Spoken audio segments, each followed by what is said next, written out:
नमस्कार, आप देख रहे हैं सफदरजंग न्यूज़। आइए देखते हैं खास खबर। बात करते हैं सहारनपुर ज़िले के नहासा मार्केट की, जहां पर सवेरे सवेरे मार्केट व सड़कों के ऊपर गंदगी का अंबार लगा हुआ देखने को मिला है। आपको बता दें, नगर निगम के सफाई कर्मचारी चला रहे हैं अपनी मनमानी, समय पर सफाई न करने के वजह से गंदगी व कूड़ा देखने को मिला है। व्यापारी उस्मान सिद्दीकी ने एक वीडियो सोशल मीडिया पर जारी कर मीडिया को दी जानकारी। और बात करते हैं समाजवादी पार्टी के राष्ट्रीय अध्यक्ष अखिलेश यादव की, जिन्होंने पिछले दिनों कन्नौज के अंदर एक मंदिर में जाने के बाद पूजा की थी। उसके बाद भारतीय जनता पार्टी के पदाधिकारियों द्वारा मंदिर को अपवित्र बताते हुए मंदिर को धुलवाया गया। और एक जनसभा में पत्रकारों द्वारा जब अखिलेश यादव से सवाल पूछा गया तो अखिलेश यादव ने मीडिया को दी पूरी जानकारी। और बात करते हैं उत्तर प्रदेश डिप्टी सीएम केशव प्रसाद मौर्य की, जिनका सहारनपुर पहुँचने पर भारतीय जनता पार्टी व पदाधिकारियों द्वारा किया गया भव्य स्वागत। और आपको बता दें, देवन एसएचओ से नाराज होकर नाराज पत्रकारों ने तलेडी बुजुर्ग चौकी पर जाकर किया प्रदर्शन। आइए देखते हैं पूरी खबर। नहीं चाहता था, लेकिन मजबूरी है क्योंकि आपने सवाल पूछा, इसलिए बोल रहा हूँ मैं। कोई हमारी इनकी सेटिंग नहीं है। मैं जब कन्नौज में एक मंदिर में गया था, कन्नौज में एक मंदिर में गया था मैं। उस मंदिर को गंगा जल से धोया गया था। जिस मुख्यमंत्री आवास में पूर्व में बहुत सारे मुख्यमंत्री रहे, हटे, किसी ने भी मुख्यमंत्री आवास को गंगा जल से नहीं धुलाया होगा। इस बीजेपी के लोगों ने मेरे जाने के बाद उस मंदिर को धुलवाया था गंगा जल से, मुख्यमंत्री आवास को गंगा जल से धुलवाया था। एक बार मैनपुरी में भी इसी तरीके से धुलवाने का काम किया था। बीजेपी वाले बताएं कि मैं तो गंगा में नहा लिया और गंगा किससे धो गई? हमने तो गंगा पानी में स्नान ले लिया, अब बताओ गंगा को कहां से धोगे आप? तो इसलिए लड़ाई बड़ी है। ये जो फुलझड़ियां छोड़ दी जाती है छोटी मोटी, इनसे फर्क नहीं पड़ता है कौन क्या कह रहा है। उन्होंने तो एक श्लोक पढ़ा था, याद होगा, भजन भी गाया था, वो तो मैं बोल भी नहीं सकता।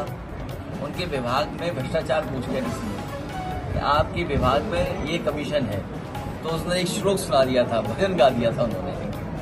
आपको पता होगा क्या भजन गाया था उन्होंने। इसलिए ये सब की बात नहीं है। बड़ा सवाल ये है कि महाकुंभ में ये फेल हो गए, उस आयोजन में फेल हो गए, ट्रैफिक व्यवस्था में फेल हो गए, सफाई में फेल हो गए, पानी की गुणवत्ता में फेल हो गए।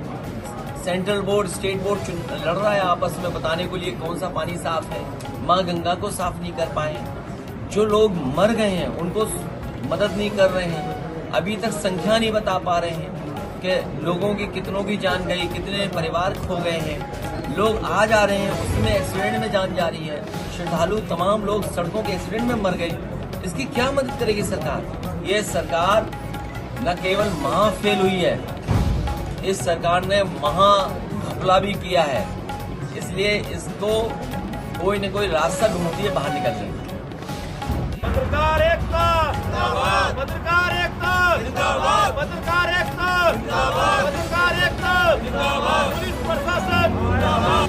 और वहाँ से जल लेकर के आइए और 100 साल तक अपने घर में रखिए, तब भी सुरक्षित है। सर मैं कहना चाह रहा हूँ, एक महत्वपूर्ण मुद्दा है सहारनपुर के अंदर। सर इलाज के नाम पर सर यहाँ पर ठगी की जा रही है, इलाज नहीं होता सरकारी अस्पतालों के अंदर। सबसे बड़ी विडंबना ये है। और यहाँ का जो मरीज है सर, यहाँ से देहरादून चंडीगढ़ में पड़ा हुआ है, यहाँ इलाज नहीं है। न्यूरो सर्जन नाम की कोई चीज नहीं है, ना कोई इस तरह की जांच की जाती है। वो बेचारा यहाँ से बाहर जा रहा है सर, बाहर दिखवा लेंगे। चिकित्सा व्यवस्था में प्राथमिकता देना हमारी सरकार की भी प्राथमिकता है। अगर कोई असुविधा है तो हम यहाँ निर्देश देंगे, व्यवस्था करवाएंगे। किसानों की बात करिए, गन्ना किसानों की तरफ ध्यान दिया जाता है। गन्ना किसान हमारा भगवान है, अन्नदाता हमारा भगवान है। किसान के बारे में हमारी सरकार का बहुत उदार भाव है, और उनकी जब सामर्थ्य बढ़ेगी तो देश की सामर्थ्य बढ़ जाएगी। हम विकसित भारत बनाने की ओर अगर आगे बढ़ रहे हैं तो किसान को पीछे छोड़ करके आगे नहीं बढ़ सकते।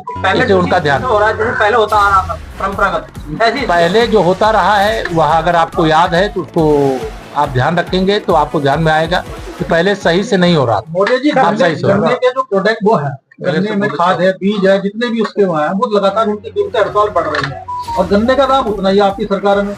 किसान का भला कैसे होगा? आप दोनों ही आवश्यकता बात कर रहे हैं। समय अनुसार वो किसान का भला बढ़ाएगा, कैसे समय होगा? जब आएगा उचित उसका बढ़ाएगा। सहारनपुर में करोड़ों विकास के नाम पर आया है, पर बार बार सड़कों को खोदा जाता है, कभी सिविल लाइन के नाम सिविल पे, लाइन डाला जाएगा तो सड़क तो तोड़ना पड़ेगा। खोदा जाता है। क्या पैसे का वेस्टेज नहीं है? एक बार ये पैसे क्या है ना कि कई बार पहले भ्रष्टाचार की भेंट चढ़ता था सारा पैसा, अब भ्रष्टाचार की जगह विकास के लिए समर्पित होता है। सिविल लाइन डालना है तो सड़क तोड़ना पड़ेगा।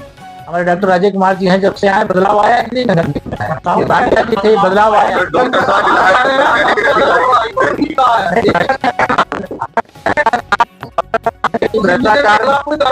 भ्रष्टाचार मुक्त भारत, भ्रष्टाचार मुक्त उत्तर प्रदेश, भ्रष्टाचार मुक्त भारत को बढ़ाने के लिए संकल्पित है।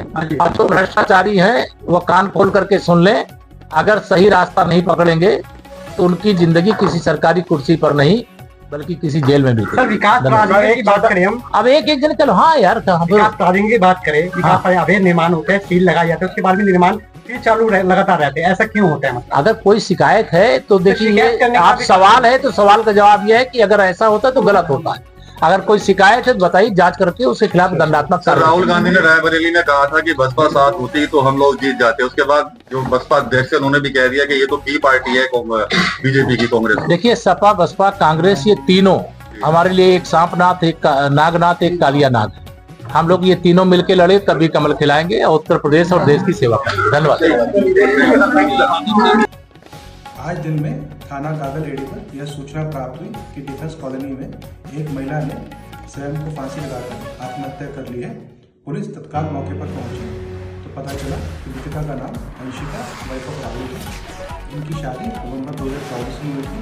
इनकी उम्र करीब 19 वर्ष के आसपास है। इनके पति ने बताया कि जब वह काम से वापस आ रहे थे तो घर अंदर से बंद था। उन्होंने किसी तरह पड़ोसी की मदद से घर के अंदर गए और वहां जाके देखा कि उनकी पत्नी ने स्वयं को फंदे से अटकाकर आत्महत्या कर ली थी। बॉडी को पुलिस ने हिरासत में ले लिया है एवं बॉडी को पोस्टमार्टम के लिए भेज दिया गया है। इसमें तहरीर प्राप्त होने पर अग्रिम वैधानिक कार्रवाई की जाएगी।